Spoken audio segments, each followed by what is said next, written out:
Medical কলেজে প্রথম বর্ষের ছাত্রীদের শ্লীলতাহানির অভিযোগ। অ্যানাটমি বিভাগের প্রধান অধ্যাপকের বিরুদ্ধে অভিযোগ। প্রিন্সিপালের অফিসের সামনে ছাত্রছাত্রীদের বিক্ষোভ। কলেজ কর্তৃপক্ষ এই বিষয়ে জিজ্ঞাসাবাদ শুরু করেছেন। কলেজ কর্তৃপক্ষ ইতিমধ্যে এই বিষয়ে জিজ্ঞাসাবাদ শুরু করেছেন। মেডিকেল কলেজে শ্লীলতাহানির ঘটনা, প্রথম বর্ষের ছাত্রীদের শ্লীলতাহানির অভিযোগ উঠছে।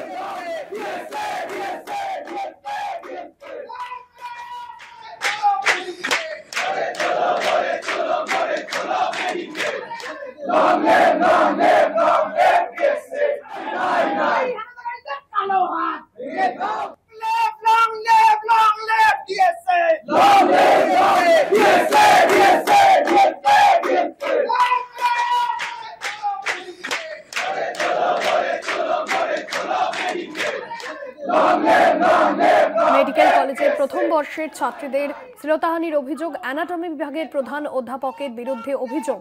প্রিন্সিপালের অফিসের সামনে ছাত্রছাত্রীদের বিক্ষোভ। যদিও কলেজ কর্তৃপক্ষ এই বিষয়ে ইতিমধ্যেই জিজ্ঞাসাবাদ শুরু করেছেন।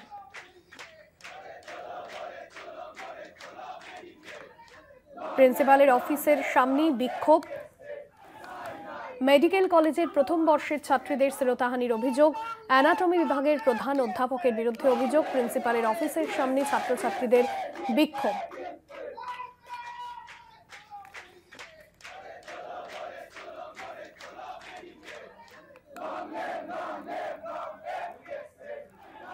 রমিত ব্যানার্জি রয়েছেন আমাদের প্রতিনিধি ফোন লাইনে। রমিত, মেডিকেল কলেজে শ্লীলতাহানির অভিযোগ, এবার ছাত্রছাত্রীরা তারা বিক্ষোভ দেখাচ্ছেন। কলেজ কর্তৃপক্ষ বা প্রিন্সিপালের তরফে এখনো পর্যন্ত এই বিষয়ে কি বলা হচ্ছে?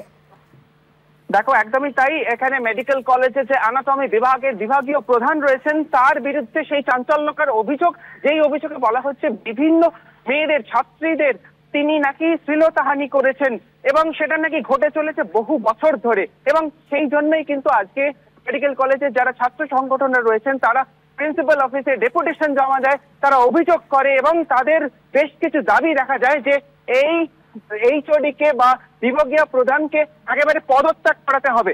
এবং সেই রকম দাবির সাথে সাথে তারা আরো দাবি তোলে যে এখানে থার্ড ইয়ারের কোন স্টুডেন্ট রয়েছে, পিজিটি স্টুডেন্ট, তার সে নাকি বেশ কিছু মেয়েদেরকে শ্লীলতাহানি যারা শিকার হয়েছে তাদেরকে থ্রেট দিয়েছে যে এই বিভাগীয় প্রধানের এগেনস্টে যেন কমপ্লেন না করা হয়, সেরকম ধরনের অভিযোগ করেছেন এই ছাত্ররা।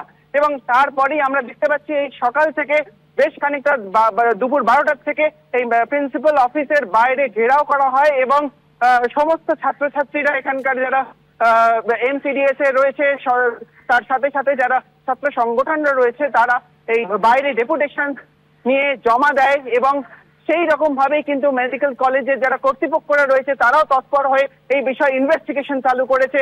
এবং আমরা যা জানতে পারছি এখানকার বিভাগীয় যে প্রধান যার বিরুদ্ধে এই অভিযোগ উঠেছে তিনিও এখানে উপস্থিত রয়েছেন এবং সূত্র মারফত জানা যাচ্ছে এই বিভাগীয় প্রধানকে বদল করা হবে। এখন অবধি এই অবধি জানা গেছে। ভাস্বতী, ধন্যবাদ।